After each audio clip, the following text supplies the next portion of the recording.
Every month I come here and I hear the same thing: social emotional health. If you truly mean that, you would end the mask requirement tonight. This is not March 2020 anymore, and it's time. Take these masks off of my child.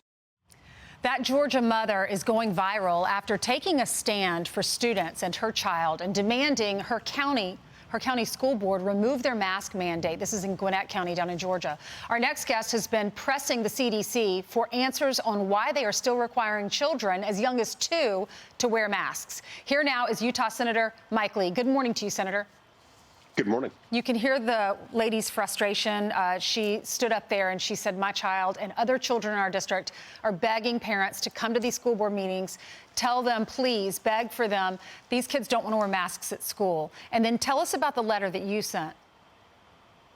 Yeah, recently I sent a letter to Dr. Rochelle Walensky, the director of the CDC, asking why this is the case. Why it is that in the United States of America, we have these guidance documents in place directing people to put masks on children as young as 2 years old, when our peer nations all over the world have set it much, much higher. Look, our allies, our peer nations all over Europe, from the UK, from France, in so many other countries, have the age up at around 11 or 12. Even the World Health Organization, it's much more aggressive, says maybe 5 and up.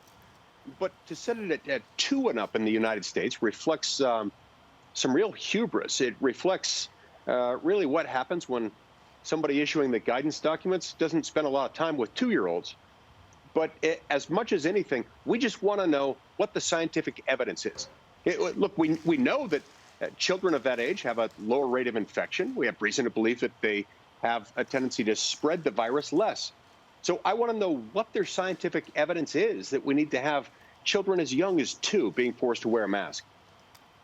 The Washington Examiner, we've talked a lot about COVID. We also are talking a lot about immigration. And the Washington Examiner, they obtained this memo from Politico. Politico had sent this memo out to some of their employees talking about immigration and said, do not call it a crisis. This is what the memo said: avoid referring to the present situation as a crisis, although we may quote others using that language while providing context. While the sharp increase of the arrival of unaccompanied minors is a problem for border officials, a political challenge for the Biden administration, and a dire situation for many migrants who make the journey, it does not fit the dictionary definition of a crisis. What is your reaction? If they think that this isn't a crisis, they need to select a new dictionary. If their dictionary somehow on some bizarre planet doesn't match this, then maybe they haven't been to the border and they're looking for the wrong definition. Look, the fact is, anyone who's been down there, as I have in recent weeks, as so many of my colleagues have, it is nothing short of a crisis.